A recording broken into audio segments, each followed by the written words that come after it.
Brooklyn is Louis. Lou Gossett Jr., Oscar winner, Emmy winner. You've got a project that's been on BET this year called The Book of Negroes, a limited series. One of the first types of projects that that network has done before. But let me say, your character of Daddy Moses, he's not there at the beginning of this project, but when he makes his appearance later on, you really make an impression, don't you? Yeah, well, I think it was planned that way by this Lawrence Hill, this brilliant writer, by the very name of the character, Daddy Moses. And that's what he does. He brings people to the promised land. It's an important character in the story of this woman's life. And I'm so grateful that Deborah Lee and the people from BET, etc., was interested in my playing that character. Well, tell me how you got involved in it. How did it come to you?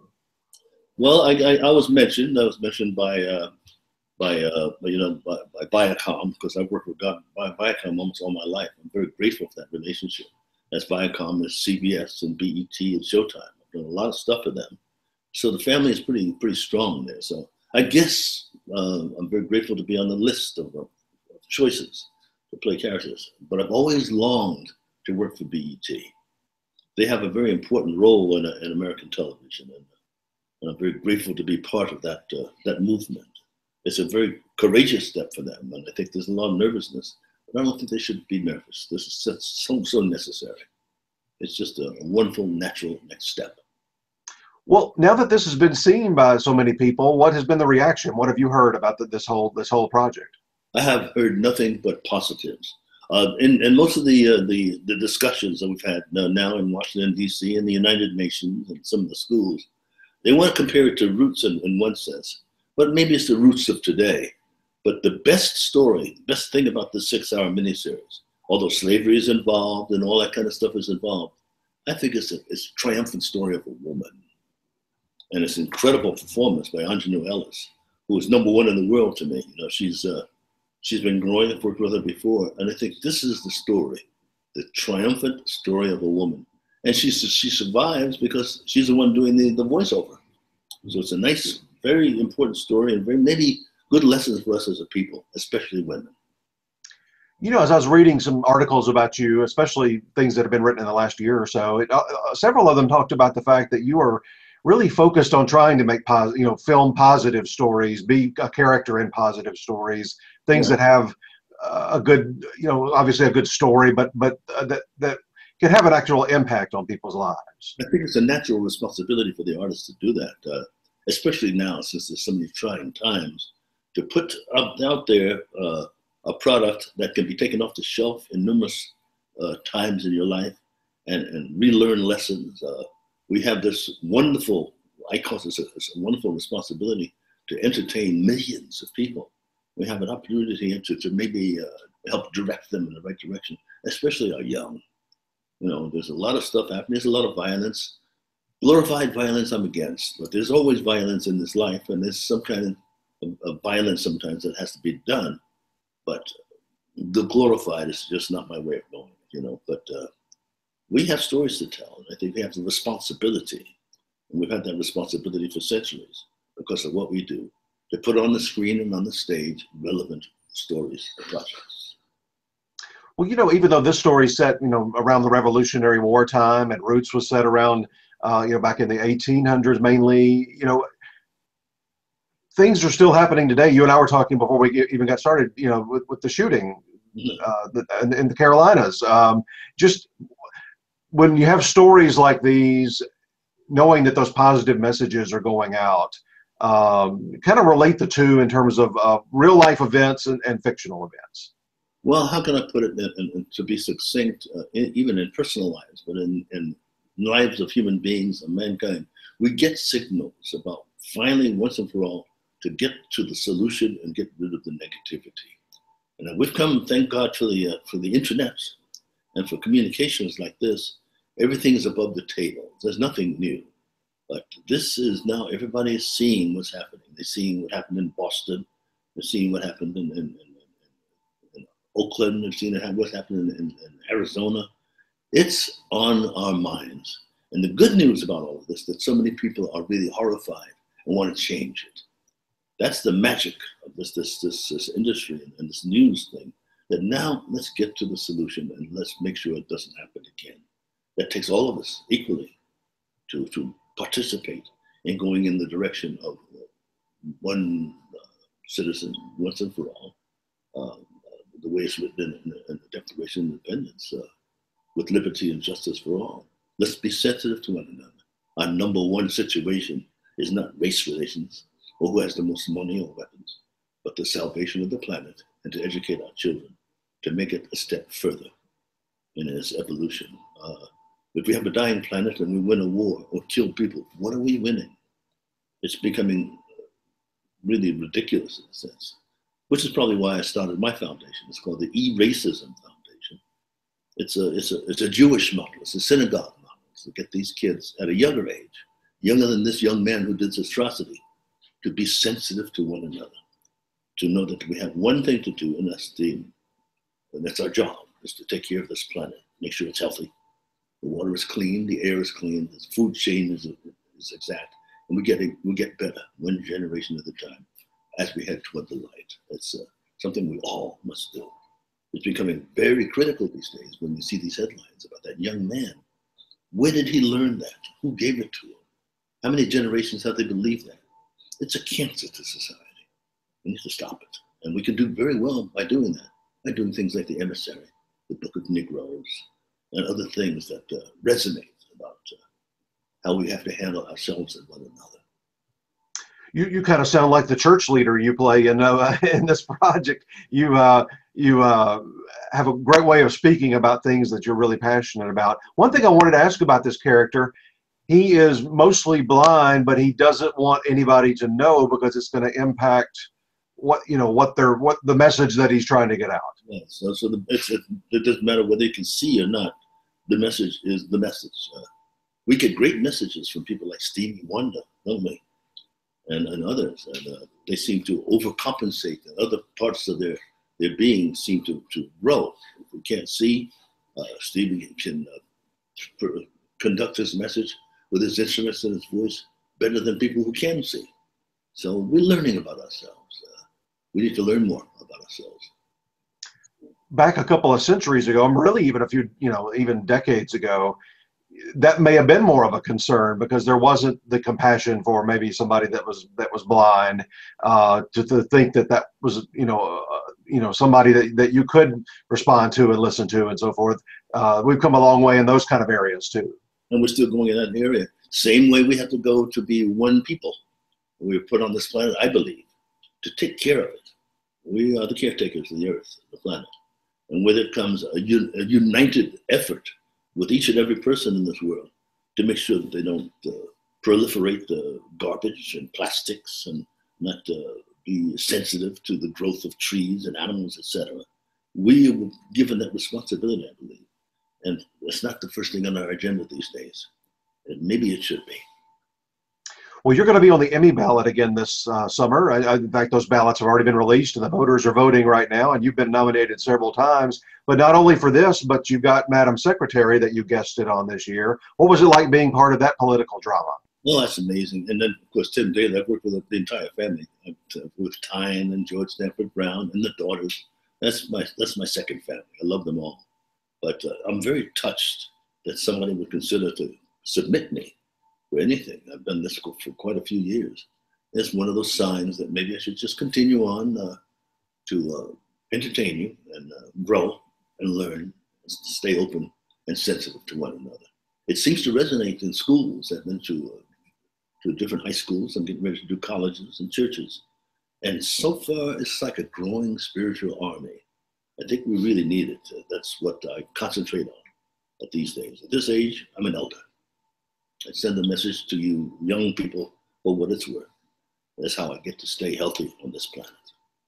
Well, you've definitely been doing this a while. As I was looking over your, especially we're an awards website, so I wanted to look over your awards history. And you won. You've had several Emmy nominations, but you won right off the bat for Roots back in '77. That's really Emmy. Won it for something I produced called Daddy's Little Girls, and about 10 nominations. I'm very grateful, very touched.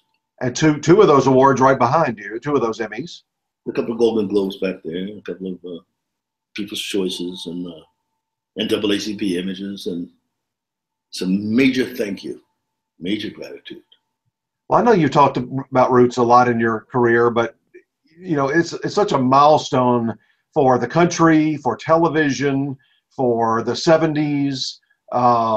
What that week that ABC aired it, they didn't spread it out like networks do now. They, I don't guess, had as much confidence as they should have.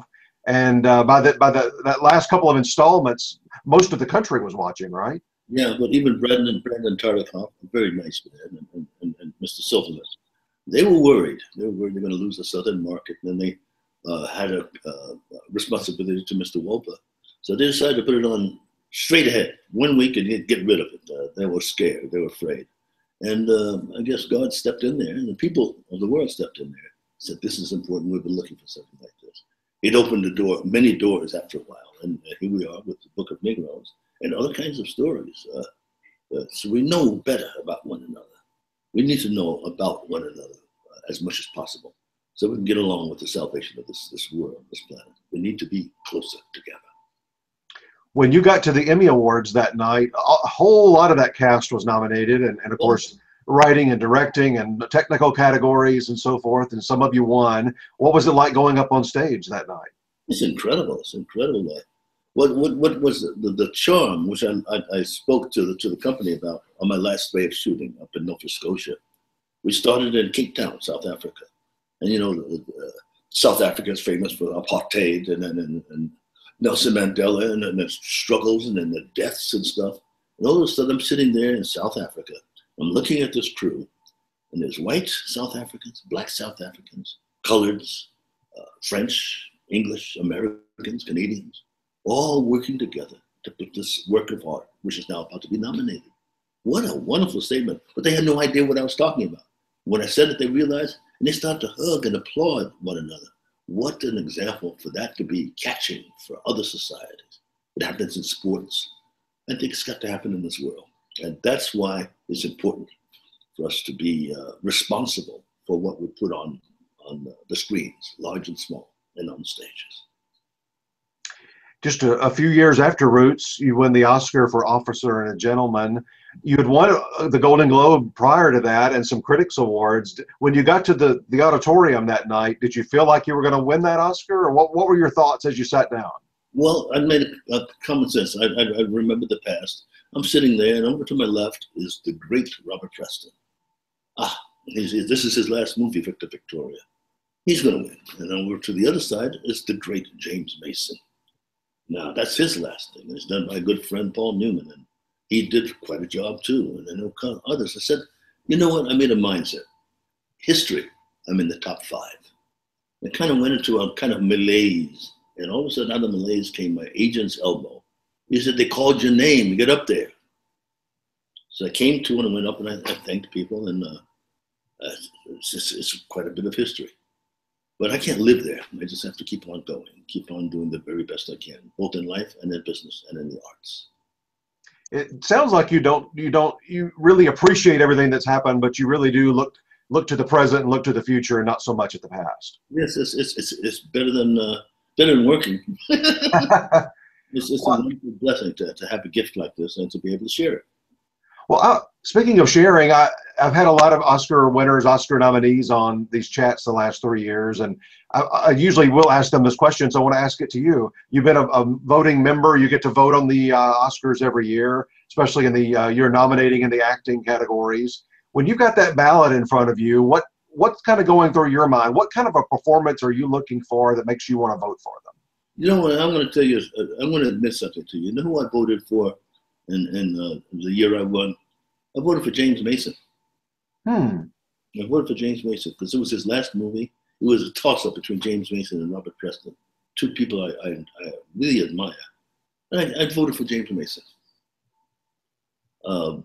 We're all together in this, and I like to see the Oscars kind of get back to that kind of quality of the Mutual Admiration Society of the Artists, the way it was started. It gets a little businessy for me sometimes, and so we have to really pat one another on the back for our performances. I don't know who I'm going to vote for this year, but when I got that ballot in front of me, I honestly voted for James Mason. I voted for Richard Gere and Taylor Hackford and Deborah and Daniel Day-Lewis, not Daniel Day-Lewis, Douglas Day Stewart, because it was a wonderful united effort to put that on the screen. If the Marines were nominated, I would have voted for them first. Because they made that authenticity. And these days when you vote, is there a particular kind of performance or something you're looking for? You don't have to necessarily call out any names, but just the type of things that you typically like to see when you want to make your votes these days. Well, I like to see an actor stretch. It's called the stretch, we call it, and do something that I've never seen them do before. And there's been quite a few performances this year about that. I'm very impressed with some of the things I've seen. Some of the things I still have to see before I vote. But this is pretty outstanding couple of years for wonderful performances. And I think there's more coming. A lot of young, exciting actors and actresses and directors and writers. I pray that on a daily basis that they got my name on their list soon so I can come and join them. Be a part of some of those new productions that you can vote for. And my heart goes out to my movie daughter, Halle Berry. She saw fit to pull me in to play her father. And my heart goes out to Angelou, who is probably the greatest in the world to me right now. Yeah, all on the Emmy ballot for this summer. Hey, I want to ask you a couple of just selfish questions since I've got the floor here and other people don't. Maybe there'll be projects that you've never even discussed in an interview before, but I mentioned one of them yesterday. One of your pals here behind me, James Garner. He made it. You guest starred on Rockford Files twice as Marcus Hayes, one of the most interesting characters I think I saw in the 70s. A very he would say anything he needed to say as a private detective to get his job done and to stay out of trouble. What was it like working with James Garner and to play that particular character? He learned like family. He took me off the stage and we did Skin Game together. And from then on, we were very close. He was one of my favorite people. I'm very grateful to James Garner, Mina Rosenberg, and the whole family for kind of discovering me, you know. They made life pretty good. Well, I've watched those episodes so many times, and one thing I've always wondered, when you came back the second time, I think Isaac Hayes was on with you, it really felt to me like they were trying to spin that character, those two characters off onto their own show, the way they were setting things up. Yeah. Was that the hope? No, that was the plan. It was called Gabby and Gandhi. But it was so much work that they wanted me to do. I had to have all the lines. I came to work early and left late. And all Isaac would say is, yep, no, and kiss up somebody and go home. And I said, well, wait a minute, let's even this up some kind of way. But because of what we did in that episode, that's the way it was going to go. And I thought that I would really just have a nervous breakdown trying to remember all those lines. It didn't seem like a good fit for me. I loved Isaac Hayes and it could have been a hit, but the workload would have been enormous.